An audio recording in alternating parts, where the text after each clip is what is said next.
Hi, I'm Mark. And I'm Carrie. And we're Escaping the Empty Nest. Welcome back. While I was doing research for our New York trip, I did a deep dive to find things that weren't on the typical tourist to-do list, but were still interesting or fun. Here's our top 6 list of New York points of interest that you might not have heard of. Have you ever heard of Sarges Deli? Of course you have. From the movie Harry Met Sally to being practically synonymous with pastrami on rye, everyone is familiar with it. But it's expensive and always incredibly busy. Our friend Jon Barr from Here Be Bar recommended us to try Sarges Deli instead. The place was less touristy, less expensive, and still gave us an amazing sandwich that knocked our socks off. Yes, you need to have a good deli sandwich when you're in New York, but I don't think it has to be from Katz. First bite of a New York pastrami and rye. Actually, I had one the other day, but it was super thin. It was nothing like this. So we're just going to forget that ever happened.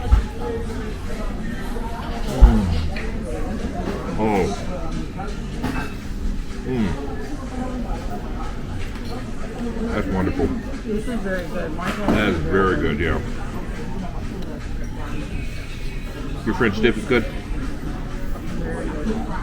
Dippy in the au jus. Dippy. Dip, dip. Dip, dip, dip, dip, dip. A little messy there. So much meat in there. Cool. Very good. That's so very good. Fraunces Tavern is a museum and restaurant in far lower Manhattan. The building dates back to 1719, which they claim makes it the oldest surviving building on Manhattan, but it was reconstructed in 1907 as opposed to being restored. So very little of the original structure is left. The tavern served as a Revolutionary War headquarters for George Washington himself and was the site of his farewell address to his officers after the British evacuated New York in 1783. Today, there is still a restaurant on the first floor and an extensive museum on the second and third floors. If you're a history buff, this place is a can't miss. Admission is very reasonable at only $7 per adult. Sticking with the historical interest in the financial district, in fact within sight of the stock exchange, is Federal Hall. Now most people think Federal Hall is the place that George Washington was sworn in as president, and the current Federal Hall was built on the location of the original, but the original building was torn down in 1812. The current building dates back to 1842, and it has served as a custom house, a treasury building, and finally as a national memorial and museum since 1955. It's free to tour and is a wonderful museum of American history. One more tip.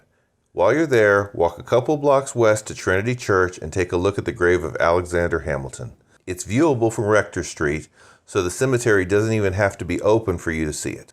From Wall Street, the next stop would be to take the New York City ferry to Dumbo. No, not that Dumbo. Dumbo is a neighborhood of shops and attractions down under the Manhattan Bridge overpass. It's located in what used to be a highly industrial area of warehouses, but now it's occupied by luxury residential lofts, tech firms, shops, and cafes. It's also known for having some of the most Instagrammable spots in all of New York, including this one, where you can see the Empire State Building through the legs of the Manhattan Bridge. Our pick? Stop at Jacques Torres Chocolate Shop and get a cookie and a hot chocolate. Then take a stroll down to the Riverside shore, snap some photos of the Brooklyn Bridge from Pebble Beach with Manhattan skyline in the background, and then cap it all off to check out the antique carousel. Great afternoon that won't break the bank in the least. One of our most pleasant surprises when visiting the Big Apple was finding La Barca Cantina. It's pretty new, with its older sibling, North River Lobster Company, also offering a high-quality dinner cruise for a very reasonable price. You purchase your boarding pass for $10, and after that it only costs whatever you want to eat or drink while on board. We, of course, wanted to time our cruise for sunset, but they offer them all day as well. It's a seasonal business, though, only being open from the beginning of May to the beginning of November. We were impressed with the quality of the tacos and the margaritas and recommend it without hesitation. We did a full video on La Barca already on our channel, so check our New York playlist for that. For our number one pick, we're going to go back to Brooklyn to visit the Transit Museum.